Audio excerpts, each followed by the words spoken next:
ഒന്ന് വളരെ എളുപ്പത്തിൽ മഴക്കാലത്ത് പടരാൻ സാധ്യതയുള്ള അസുഖങ്ങളിൽ ഒന്നാണ് മഞ്ഞപ്പിത്തം. പക്ഷേ മഞ്ഞപ്പിത്തത്തിൻ്റെ കാരണങ്ങൾ ഇത്തരം മഴക്കാലത്തുണ്ടാകുന്നത് മാത്രമല്ല, പല തരത്തിലുള്ള മഞ്ഞപ്പിത്തങ്ങളുണ്ട്. അപ്പോൾ നമ്മുടെ ഇന്നത്തെ വിഷയം ഇത് തന്നെയാണ്. നമ്മുടെ ഇന്നത്തെ അതിഥി ഡോക്ടർ ഹാരിഷ് കരീം. ഇദ്ദേഹം തിരുവനന്തപുരം നിംസ് മെഡിസിറ്റിയിലെ കൺസൾട്ടൻറ്റ് ഗ്യാസ്ട്രോ എൻട്രോളജിസ്റ്റാണ്. നമുക്ക് അദ്ദേഹത്തെ മെഡിടോക്കിലേക്ക് സ്വാഗതം ചെയ്യാം. നമസ്കാരം സാർ. സാർ, ഇപ്പോൾ പലപ്പോഴും ചില പ്രത്യേക സമയങ്ങളിൽ വളരെ സ്പ്രെഡ് ചെയ്യുന്ന ഒരു അസുഖമാണ് മഞ്ഞപ്പിത്തം. പക്ഷേ പലപ്പോഴും മരണ കാരണമായിട്ട് പറയുന്നത് മഞ്ഞപ്പിത്തമാണ്. ശരിക്കും പറഞ്ഞാൽ മഞ്ഞപ്പിത്തം എന്താണ് സാർ? ഒരു പൊതുജന ആരോഗ്യ കാഴ്ചപ്പാടിൽ വളരെ ശ്രദ്ധിക്കേണ്ട ഒരു രോഗമാണ് മഞ്ഞപ്പിത്തം ശരിക്കും.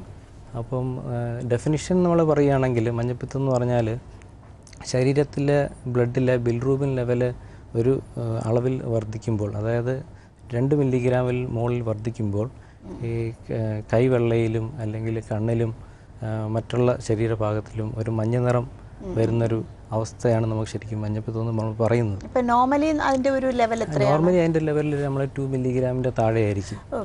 1 to 2 മില്ലിഗ്രാം ആയിരിക്കും. അതിൽ മുകളിൽ എന്ത് കാരണം വെച്ചാലും അതിൻ്റെ മുകളിൽ ബിൽറൂബിൻ ശരീരത്തിൽ കൂടുമ്പോൾ അത് മഞ്ഞപ്പിത്തമായിട്ട് നമ്മൾ കാണുന്നു. അതിനാണ് നമ്മൾ മഞ്ഞപ്പിത്തത്തെ പൊതുവെ വിശേഷിപ്പിക്കുന്നത്. അപ്പോൾ ഇത്തരം ബിൽറൂബിൻ്റെ അളവ് കൂടാനുള്ള കാരണങ്ങൾ എന്തൊക്കെയായിരിക്കും? ഇത് ശരിക്കും പറഞ്ഞാൽ മഞ്ഞപ്പിത്തം എന്ന് പറഞ്ഞാൽ ഒരു രോഗമല്ല, ശരിക്കും അതൊരു രോഗലക്ഷണം മാത്രമാണ്. എന്നുവെച്ചാൽ പലതരം രോഗങ്ങളിൽ ഈ ബിൽറൂബിൻ ലെവൽ ശരീരത്തിൽ കൂടാം. അതൊരു വലിയൊരു ലോങ് ലിസ്റ്റ് ഓഫ് അസുഖങ്ങൾ തന്നെ ഉണ്ട്. അത് പല കാരണങ്ങൾ ബിൽറൂബിൻ ലെവൽ ശരീരത്തിൽ കൂടുമ്പോൾ അതെല്ലാം മഞ്ഞപ്പിത്തമായിട്ടാണ് നമ്മൾ കാണുന്നത്. അപ്പോൾ ഇത് വേർതിരിക്കേണ്ടതുണ്ട്, എന്ത് തരം മഞ്ഞപ്പിത്തമാണ്. പല കാരണങ്ങൾ വഴി ഇത് മഞ്ഞപ്പിത്തം ബിൽറൂബിൻ ലെവൽ ശരീരത്തിൽ കൂടാം.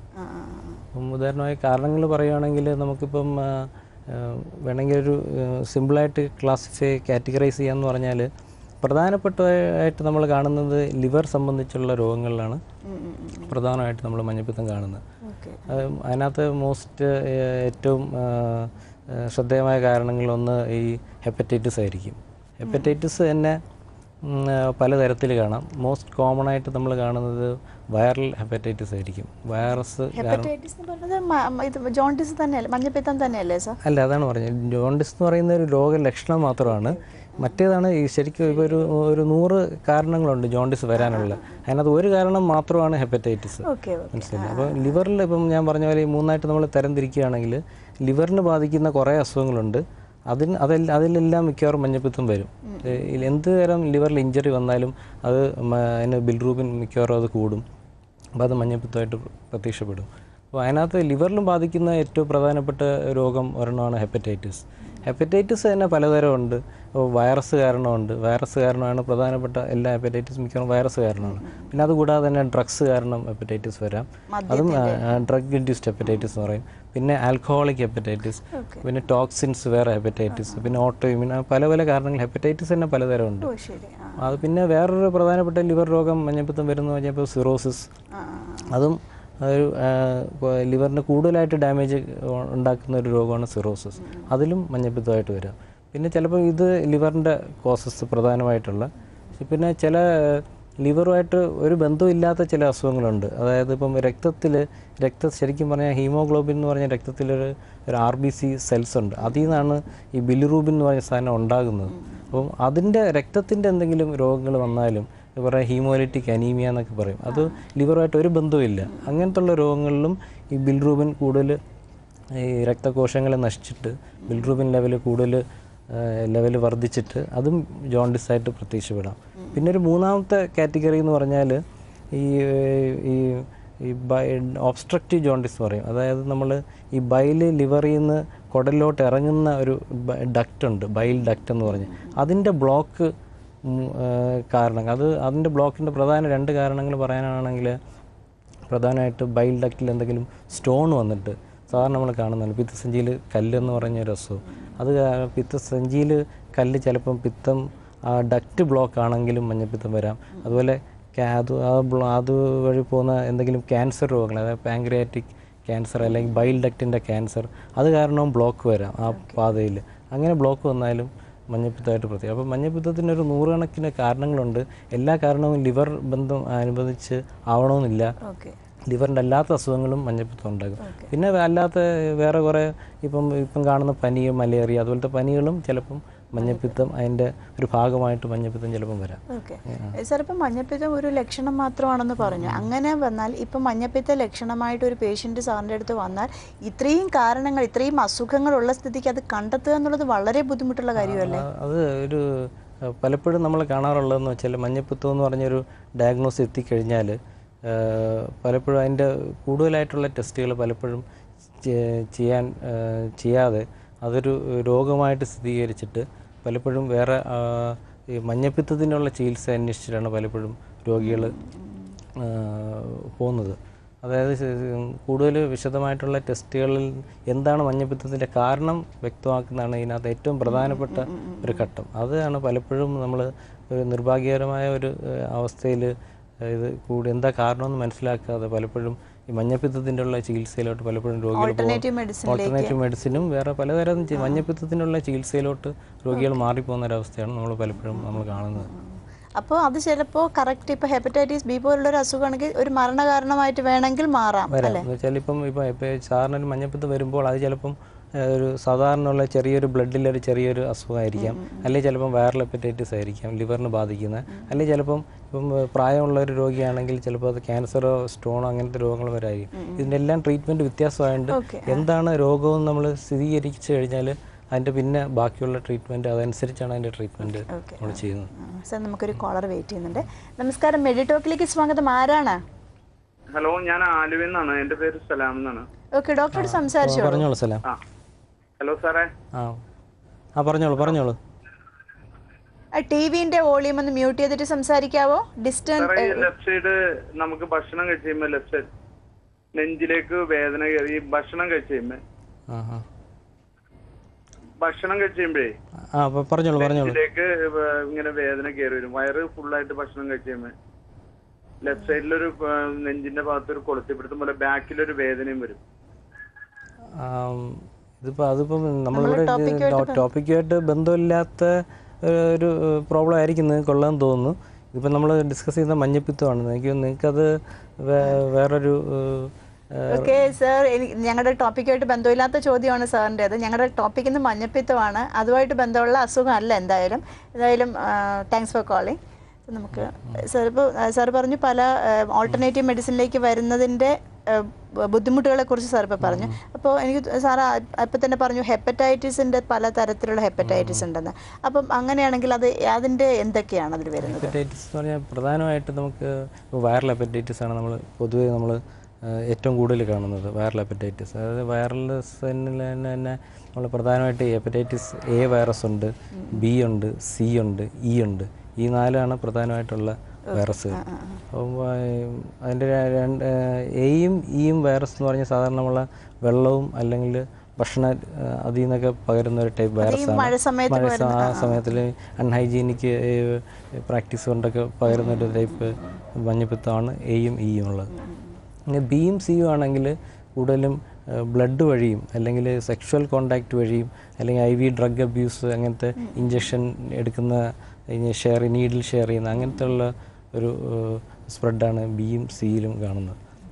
അപ്പം ഇതിൻ്റെ വേറെ വ്യത്യാസം എന്ന് പറഞ്ഞാൽ ഈ അക്യൂട്ട് ഹെപ്പറ്റൈറ്റിസ് എയും ഇയും സാധാരണഗതിയിൽ ഒരു 99% അത് ഒരു ലിവറിന് ഇഞ്ചറി വന്നിട്ട് പൂർണ്ണമായിട്ട് രോഗം മാറുന്നൊരു അവസ്ഥയാണ് സാധാരണ നമ്മൾ കാണുന്നത്. അപ്പോൾ ഇത് വന്നാൽ ലിവറിനെ അത് അഫക്റ്റ് ചെയ്യും. ലിവറിനെ അഫക്റ്റ് ചെയ്യും. അത് മഞ്ഞപ്പിത്തമായിട്ട് വരും. ലിവർ ഫങ്ഷൻ ടെസ്റ്റൊക്കെ വളരെ അബ്നോർമലാവും. പക്ഷേ അത് പൂർണ്ണമായിട്ടും ഒരു 3 മാസം, 2-3 മാസം കൊണ്ട് പൂർണ്ണമായിട്ടും 99% സുഖമാവാറുണ്ട്. അപൂർവമായിട്ട് അതിൻ്റെ ഹെപ്പറ്റൈറ്റിസ് എയും ഇയിലും എന്തെങ്കിലും കോംപ്ലിക്കേഷൻസ് ആയിട്ട് വരാറുള്ളൂ. ഓക്കെ, നമുക്കതിലേക്ക് വരാം. സാർ, ഒരു കോൾ വെയിറ്റ് ചെയ്യുന്നുണ്ട്. നമസ്കാരം, മെഡിടോക്കിലേക്ക് സ്വാഗതം. ആരാണ്? ഞാനിത് എരമല്ലൂർ നവാസ്. ഓക്കെ, ഡോക്ടറോട് സംസാരിച്ചോളൂ. ഹലോ, പറഞ്ഞോളൂ. സാറേ, എനിക്ക് രാവിലെ ഈ മൂത്രമൊഴിക്കാൻ നേരത്ത് ഭയങ്കരമായിട്ട് മഞ്ഞ കളറാണ് വരുന്നത് മൂത്രത്തിലൂടെ. വേറെന്തെങ്കിലും ബുദ്ധിമുട്ടുണ്ടോ? എന്തെങ്കിലും കണ്ണിൽ എങ്ങനെ മഞ്ഞ നിറം അങ്ങനെ വല്ലതും തോന്നാറുണ്ടോ? ക്ഷീണോ അങ്ങനെ വല്ലതും ഉണ്ടോ? ക്ഷീണവും ഉണ്ടാവാറുണ്ട്. ഇടയ്ക്കിടയ്ക്ക് ശരീരം ഇങ്ങനെ ഭയങ്കര ടയർഡായി പോകും. ഒരു വട്ടം ഞാൻ ചെക്ക് ചെയ്തപ്പോ അങ്ങനെ ഒന്നും മഞ്ഞപ്പിത്തത്തിന്റെ ലക്ഷണമൊന്നും കാണിച്ചില്ലായിരുന്നു, പറഞ്ഞില്ല.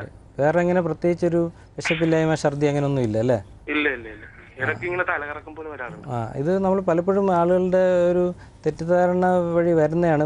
ഈ മൂത്രത്തിൽ മഞ്ഞ നിറം ചിലപ്പം പല കാരണങ്ങൾ കൊണ്ട് വരാം. ചിലപ്പം ശരിക്കും വെള്ളം കുടിച്ചില്ലെങ്കിൽ വരാം, അല്ലെങ്കിൽ വേറെ എന്തെങ്കിലും മരുന്നുകൾ എന്തെങ്കിലും എടുത്താലും ഇങ്ങനെ വരാം. എന്തെങ്കിലും വിറ്റമിൻ ടാബ്ലറ്റ്സ് കഴിച്ചാലും ചിലപ്പോൾ ഇങ്ങനെ മഞ്ഞ നിറം വരാം. ഒരു കോൺസെൻട്രേറ്റഡ് യൂറിനിൽ ചിലപ്പോൾ മഞ്ഞ നിറമായിട്ട് വരാം. അതിൽ നമ്മൾ യൂറിൻ ടെസ്റ്റിൽ ഒരിക്കലും നമ്മൾ ഇത് സ്ഥിരീകരിക്കാൻ പറ്റില്ല. എപ്പോഴും ഒരു ബ്ലഡ് ടെസ്റ്റ് ചെയ്ത് കഴിഞ്ഞാൽ blood test liver function test normal ആണെങ്കിൽ നിങ്ങൾക്ക് അത് മഞ്ഞപ്പിത്തം കംപ്ലീറ്റ് ആയിട്ട് നമുക്ക് റൂൾ ഔട്ട് ചെയ്യാൻ പറ്റും. ഇപ്പം ബിൽറൂബിൻ ലെവലും ബാക്കി SGOT SGPT പൂർണ്ണമായിട്ടുള്ള ഒരു ലിവർ ഫംഗ്ഷൻ ഒരു പ്രാവശ്യം നോക്കിക്കഴിഞ്ഞാൽ ഇത് സ്ഥിരീകരിക്കാൻ പറ്റും. മഞ്ഞപ്പിത്തം ഉണ്ടോ ഇല്ലയെന്ന് നമുക്ക് വ്യക്തമായിട്ട് പറയാൻ പറ്റും. ആ ബ്ലഡ് ടെസ്റ്റിൽ മാത്രമേ ഇത് മനസ്സിലാകത്തുള്ളൂ. Okay sir, thanks for calling. ചിലപ്പോൾ സാർ പറഞ്ഞു എയും ഇയും ഹെപ്പറ്റൈറ്റിസ് ആണെങ്കിൽ ഓൾമോസ്റ്റ് 99% ഭേദമാക്കാൻ പറ്റുമെന്ന് പറഞ്ഞു. ഇപ്പോൾ അത് ഈ ഹെപ്പറ്റൈറ്റിസ് ആണെങ്കിൽ അത് ആദ്യം ലിവറിനെ ബാധിച്ചതിന് ശേഷമാണോ മഞ്ഞപ്പിത്തത്തിൻ്റെ രൂപത്തിൽ വരുന്നത്, അതോ ആദ്യം മഞ്ഞപ്പിത്തം വന്നതിന് ശേഷമാണോ ഇത് ലിവറിനെ എഫക്റ്റ് ചെയ്യുന്നത്? അല്ല, ലിവറിനെ എഫക്റ്റ് ചെയ്യുമ്പോൾ ലിവറിനെ രണ്ടും ഏകദേശം ഒരുമിച്ചാണ് വരുന്നത്. യൂഷ്വലി ഒരു പ്രോഡ്രോം പീരീഡ് എന്ന് പറഞ്ഞാൽ ആദ്യം ചിലപ്പോൾ മഞ്ഞ നിറം വരത്തില്ല. ആദ്യം തുടക്കം ചിലപ്പോൾ ഛർദി അല്ലെങ്കിൽ പനി അല്ലെങ്കിൽ ശരീരക്ഷീണം അങ്ങനെയൊക്കെ ആയിരിക്കും തുടക്കം. ഈ മിക്കവാറും ഉള്ള അക്യൂട്ട് ഹെപ്പറ്റൈറ്റിസ് എന്ന് പറഞ്ഞാൽ വൈറൽ ഹെപ്പറ്റൈറ്റിസ് ഒക്കെ തുടങ്ങുന്നത് പെട്ടെന്ന് ഛർദി അല്ലെങ്കിൽ ക്ഷീണം, ആ ഒരു പ്രോഡ്രോം സ്റ്റേജിൽ ചിലപ്പം മഞ്ഞ നിറമൊന്നും വരില്ല. അപ്പം ആ സമയത്ത് ചിലപ്പോൾ നമ്മൾ ഈ ഡയഗ്നോസ് ചിലപ്പോൾ മിസ്സായി പോവുകയും ചെയ്യും. നമ്മൾ ഇത് സസ്പെക്ട് ചെയ്തിട്ട് ഈ ലിവർ ഫംഗ്ഷൻ ടെസ്റ്റ് ഒന്നും ചെയ്തില്ലെങ്കിൽ 1-2 ആഴ്ച കഴിയുമ്പോഴാണ് പലപ്പോഴും ഈ മൂത്രം മഞ്ഞ നിറവും ഈ കണ്ണിൽ മഞ്ഞ നിറവും ഈ മഞ്ഞപ്പിത്തമായിട്ട് ഉള്ള സ്റ്റേജിൽ, പിന്നെ ഒരു 1-2 ആഴ്ച പ്രോഡ്രോം പീരീഡ് കഴിഞ്ഞിട്ടുള്ള കേസിലാണ് യൂഷ്വലി മഞ്ഞ നിറമായിട്ട് വരുന്നത് പലപ്പോഴും. പക്ഷേ ആദ്യം തന്നെ നമുക്ക് ഈ പനി വരുമ്പോഴോ അല്ലെങ്കിൽ ആ സ്റ്റേജിൽ അതിന് മുമ്പത്തുള്ള സ്റ്റേജിൽ നമ്മൾ ബ്ലഡ് ടെസ്റ്റ് ചെയ്യുകയാണെങ്കിൽ നമുക്ക് ആ സമയത്ത് തന്നെ അത് മനസ്സിലാക്കാൻ സാധിക്കും. അപ്പോൾ എൻ്റെ ഫസ്റ്റ് ടെസ്റ്റ് എന്ന് പറയുന്നത് ബ്ലഡ് ടെസ്റ്റ് ആണ്? യൂറിനല്ല. യൂറിൻ ടെസ്റ്റിൽ നമ്മൾ പ്രത്യേകിച്ച് ഒന്നും സ്വീകരിക്കാൻ പറ്റില്ല. ബ്ലഡ് ടെസ്റ്റ് എപ്പോഴും നമ്മൾ ഇത് സസ്പെക്ട് ചെയ്യുമ്പോൾ എപ്പോഴും നമ്മൾ ബ്ലഡ് ടെസ്റ്റ് തന്നെ ആണ് അതിൻ്റെ ഫൈനൽ ആൻസർ തരുന്നത്. ബ്ലഡ് ടെസ്റ്റിൽ ഹെപ്പറ്റൈറ്റിസ് സംശയമാണോ വരുന്നത്, അതോ ഹെപ്പറ്റൈറ്റിസ് നമുക്ക് പറയാൻ പറ്റും. പക്ഷേ ഏത് തരം ഹെപ്പറ്റൈറ്റിസ് ആണ്, ഇതിപ്പോൾ മരുന്ന് കഴിച്ച ഹെപ്പറ്റൈറ്റിസ് ആണോ, അല്ലെങ്കിൽ വൈറൽ ഹെപ്പറ്റൈറ്റിസ് ആണോ, അല്ലെങ്കിൽ ആൽക്കഹോളിക് ഹെപ്പറ്റൈറ്റിസ് ആണോ, അതൊക്കെ നമ്മൾ കൂടുതൽ പേഷ്യൻറ്റിനെ ചോദിച്ച് മനസ്സിലാക്കിയും ഹിസ്റ്ററി എടുത്തിട്ടും അല്ലെങ്കിൽ ബാക്കിയുള്ള സ്പെഷ്യൽ ടെസ്റ്റുകൾ ചെയ്താലേ അത് ഏതുതരം ഹെപ്പറ്റൈറ്റിസ് ആണെന്ന് മനസ്സിലാവും. പക്ഷെ നമുക്ക് ലിവർ ഇഞ്ചറി അല്ലെങ്കിൽ ഒരു ഹെപ്പറ്റൈറ്റിസ് നമുക്ക് മനസ്സിലാക്കാൻ ബ്ലഡിൽ നിന്നിട്ട് മനസ്സിലാവും. അപ്പോൾ മറ്റ് ടെസ്റ്റുകൾ വരുന്നത് ഏതൊക്കെയാണ് സാർ? മറ്റ് ടെസ്റ്റുകൾ വരുന്നതെന്ന് വെച്ചാൽ ഇപ്പം നമ്മളിപ്പം ഈ ഹെപ്പറ്റൈറ്റിസിൻ്റെ ബ്ലഡ് ടെസ്റ്റ് ചെയ്യുമ്പോൾ തന്നെ നമുക്ക് അതിൻ്റെ ഒരു ഇപ്പോൾ ലെവൽ വെച്ചിട്ട് നമ്മളിപ്പം അതിനകത്ത് കുറേ ലിവർ ഫംഗ്ഷൻ ടെസ്റ്റിൽ തന്നെ SGOT SGPT അങ്ങനെ ബിൽറൂബിൻ അങ്ങനെ കുറേ ഇതുണ്ട്, ഭാഗങ്ങളുണ്ട്. അപ്പോൾ അതിൽ വെച്ചിട്ട് തന്നെ നമുക്ക് ഏകദേശം ഇത് എന്ത് തരം മഞ്ഞപ്പിത്തം ആയിരിക്കും നമുക്കൊരു ജനറൽ ഒരു ഐഡിയ കിട്ടും. ചില ഭയങ്കരമായിട്ട് SGOT SGPT ഇപ്പോൾ 2000-3000 ഒക്കെ കാണുമായിരുന്നെങ്കിൽ മിക്കവാറും അത് വൈറൽ ഹെപ്പറ്റൈറ്റിസ് അങ്ങനത്തെ രോഗമായിരിക്കും. ഓരോ ഹെപ്പറ്റൈറ്റിസിലും ഇതിൻ്റെ സംഖ്യകൾ ചെറിയ വ്യത്യാസമുണ്ട്. നമ്മൾ പൂർണ്ണമായിട്ട് നമുക്ക് പറയാൻ പറ്റില്ലെങ്കിലും ഇതിൽ നിന്ന് നമുക്ക് ഒരു ഉദ്ദേശം നമുക്ക് പറയാൻ പറ്റും ഏതുതരം ടൈപ്പ് ഹെപ്പറ്റൈറ്റിസ് ആണ്. ഇപ്പം പിന്നെ ഇങ്ങനത്തെ രോഗികൾ ഇപ്പോൾ നമ്മൾ മദ്യം മദ്യം കഴിച്ചിട്ടാണ് ഇങ്ങനെ വന്നിരിക്കുന്നതെങ്കിൽ ചിലപ്പോൾ ആൽക്കഹോൾ ഇൻഡ്യൂസ്ഡ് ആയിരിക്കും, മനസ്സിലായി. അപ്പം ഇപ്പം 2 ദിവസം മുമ്പേ കണ്ടിന്യൂസ് ആയിട്ട് മദ്യം കഴിച്ചിട്ട് ഒരാൾ മഞ്ഞപ്പിത്തമായിട്ട് വരുമ്പോൾ അത് മിക്കവാറും വൈറസ് മദ്യപിത്തം ആവാൻ വഴിയില്ല. അത് മിക്കവാറും ആൽക്കഹോൾ കഴിച്ചിട്ടുള്ള മദ്യമായിരിക്കും. അപ്പം നമ്മൾ പേഷ്യൻ്റെ അടുത്ത് ഹിസ്റ്ററി ചോദിച്ച് മനസ്സിലാക്കി പിന്നെ ഇത് കഴിഞ്ഞിട്ട് നമുക്ക് വൈറസ് നമുക്ക് എന്തും ഇപ്പം കണ്ടുപിടിക്കാം. വൈറസ് ഹെപ്പറ്റൈറ്റിസ് നമ്മൾ ചുമ്മാ ഹെപ്പറ്റൈറ്റിസ് ഒന്നും പറയേണ്ട കാര്യമില്ല. ഇപ്പോഴത്തെ ആധുനിക ശാസ്ത്രത്തിൽ നമുക്ക് എല്ലാ ടെസ്റ്റുകളും ഉണ്ട്. വൈറസിൻ്റെ ആണെങ്കിൽ ഹെപ്പറ്റൈറ്റിസ് വൈറസ് ടെസ്റ്റ് ചെയ്യാം, നമുക്ക് B ആണെങ്കിൽ B ടെസ്റ്റ് ചെയ്യാം, CE. അപ്പോൾ എല്ലാം കറക്റ്റായിട്ട് സ്ഥിരീകരിക്കാൻ പറ്റുന്നുള്ള ടെസ്റ്റുകൾ ഇപ്പോൾ ഉണ്ട്. അപ്പോൾ മഞ്ഞപ്പിത്തത്തിന് എപ്പോഴും ഒരു കാരണം നമ്മൾ കണ്ടുപിടിച്ചിരിക്കണം. ഹെപ്പറ്റൈറ്റിസ് ആണെങ്കിലും അത് ഹെപ്പറ്റൈറ്റിസ് അല്ലെങ്കിലും അതെന്താ ഒരു കാരണങ്ങൾ കംപ്ലീറ്റ് ആയിട്ട് കണ്ടുപിടിക്കാൻ പറ്റുന്ന ഒരു സ്റ്റേജിലാണ് ഇപ്പം നമുക്കുള്ളത്. അപ്പം അതെപ്പോഴും കാരണം എപ്പോഴും നമ്മൾ സ്ഥിരീകരിക്കണം. അത് വൈറസ് ആണെങ്കിൽ ഏത് വൈറസ് ആണെന്ന് കണ്ടുപിടിക്കുന്നത് എപ്പോഴും കണ്ടെത്തിയതിന് ശേഷം കറക്റ്റ് ട്രീറ്റ്മെന്റ് നമുക്ക് അതനുസരിച്ച് നമുക്ക് ട്രീറ്റ്മെൻറ്റ് ഇപ്പം വൈറൽ ഹെപ്പറ്റൈറ്റിസ് ആണെങ്കിൽ പൊതുവേ നമുക്ക് സിംറ്റമാറ്റിക് ട്രീറ്റ്മെൻറ്റ് മാത്രമേ ഉള്ളൂ. അതിപ്പം സപ്പോർട്ട് ട്രീറ്റ്മെൻറ്റ് മാത്രം മതി, അല്ലാതെ വലിയൊരു ചികിത്സ അതിന് ആവശ്യമില്ല. പക്ഷേ ഇപ്പം മഞ്ഞപ്പിത്തം തന്നെ വേറെ ഞാൻ പറഞ്ഞില്ല വേറെ കാരണങ്ങളിൽ ഇപ്പം ഈ ഒബ്സ്ട്രക്റ്റീവ് ജോണ്ടിസ് എന്നൊക്കെ പറഞ്ഞത് ഈ പിത്തം ഡക്റ്റ് ബ്ലോക്ക് അങ്ങനെയൊക്കെ ആണെങ്കിൽ നമ്മൾക്കത് സ്കാൻ ചെയ്താലേ അത് മനസ്സിലാകത്തുള്ളൂ. അപ്പോൾ 1-2 പാനൽ ഓഫ് ടെസ്റ്റിംഗ് ചെയ്താലേ നമുക്ക് ഏത് തരം മഞ്ഞപ്പിത്തമാണ് സ്വീകരിച്ച് അതനുസരിച്ച് കംപ്ലീറ്റ് ട്രീറ്റ്മെൻറ്റും ഡിഫറെൻ്റ് ആണ്. സാധാരണ വൈറൽ ഹെപ്പറ്റൈറ്റിസ് ആണെങ്കിൽ നമുക്ക് സിമ്പിളായിട്ടുള്ള മെഡിസിൻസും റെസ്റ്റും ഡയറ്റും അതൊക്കെ മാത്രം ഉള്ളതിനകത്ത് ഇമ്പോർട്ടൻ്റ്. നമുക്ക് ഇതിലേക്ക് തന്നെ തിരിച്ചു വരാം സാർ, ഒരു ചെറിയ ബ്രേക്കിന് ശേഷം. മെഡിടോക്ക് ഒരു ചെറിയ ബ്രേക്കിന് ശേഷം.